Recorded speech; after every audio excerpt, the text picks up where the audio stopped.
What do we want the first words we say to be?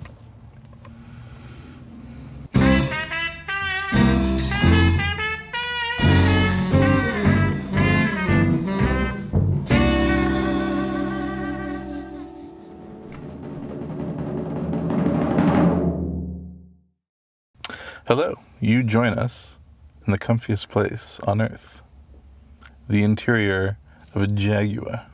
This is my 1986 Jaguar XJ6. It is my primary vehicle, or at least it's working to become my primary vehicle.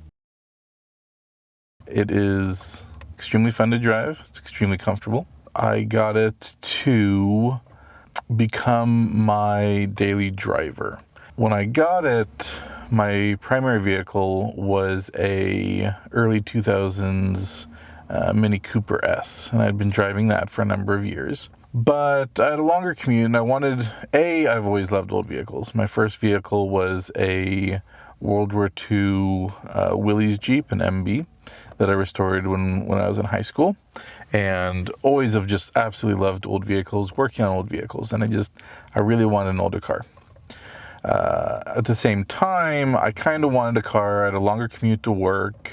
I had started a new job, and it was mostly just cruising on the freeway. And I wanted one that was just nice, relaxed, comfortable ride, and I wanted usable back seats. The Mini Cooper does have back seats if you're a very small person. Take my word for it, they're not usable. Yeah, not really. So I wanted something that had usable back seats as well.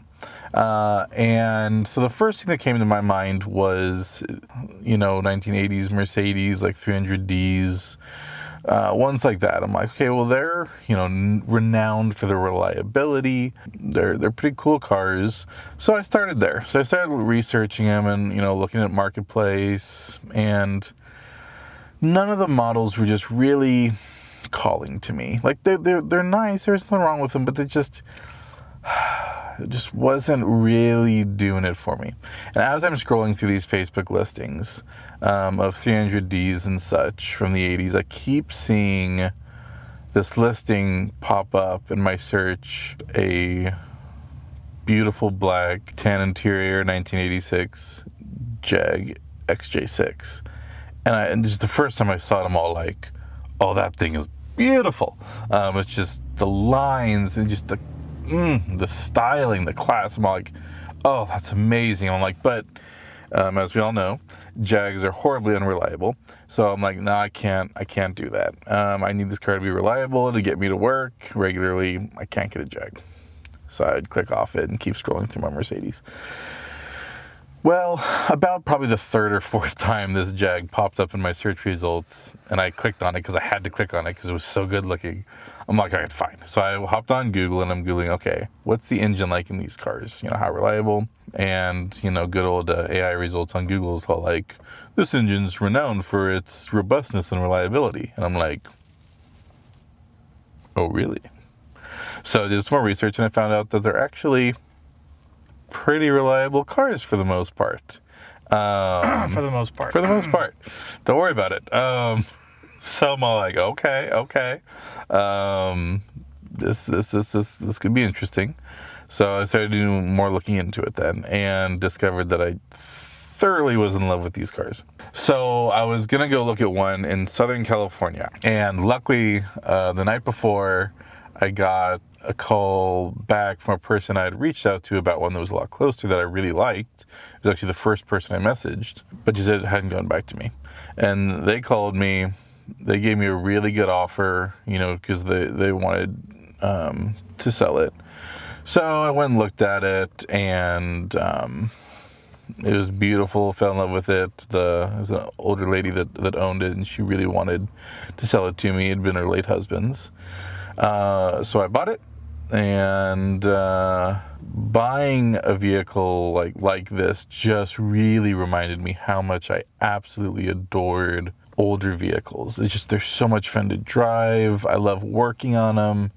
Which is good. Because you have to. There's that. But just absolutely fell in love with it. So originally it was just going to be my second vehicle. I was going to keep my Mini and then have this as my second vehicle.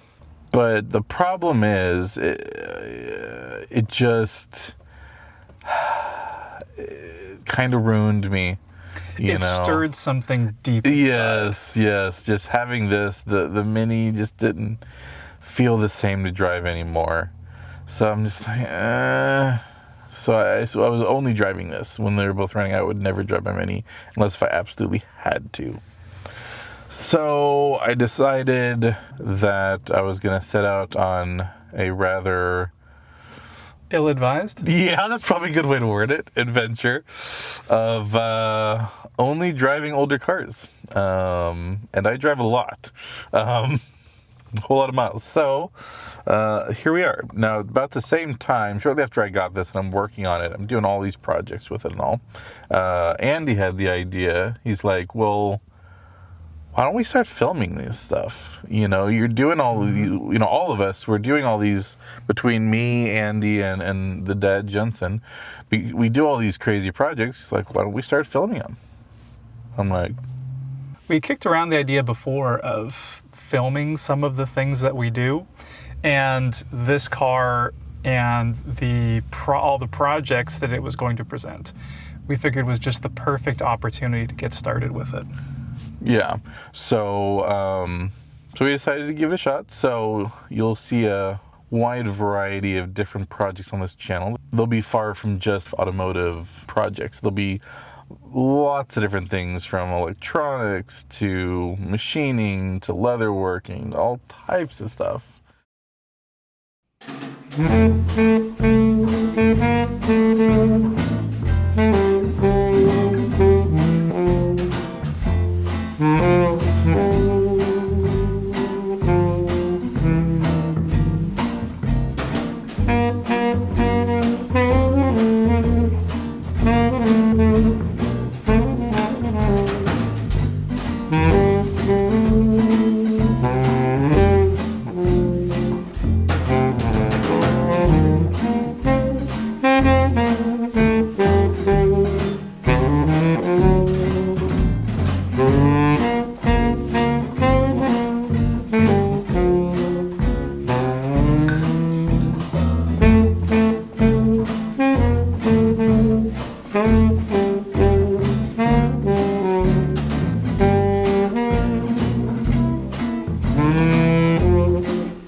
But back to the Jag. So let's talk quickly specs. So as I mentioned, it has a very big straight six engine. It's a 4.2 liter straight six.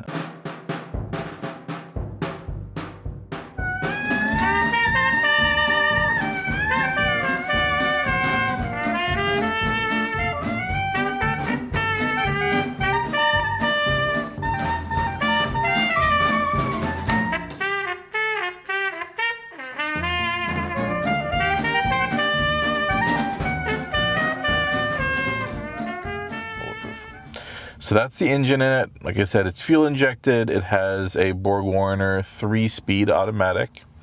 Lot of kind of modern features for the era. It's got power windows, power sunroof.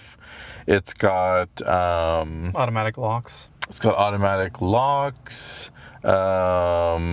It's got AC, but it still has a lot of very old school things too. It has classic, round individual gauges on the dash. It has the wood, all the wood inside on the dash and everything. So, and it's the styling, especially the body styling, looks very classic. So it's an absolute just gem of a car. Love driving it. Super smooth, super comfortable. Now, the goal with this car, as I mentioned, it kind of ruined me to my Mini.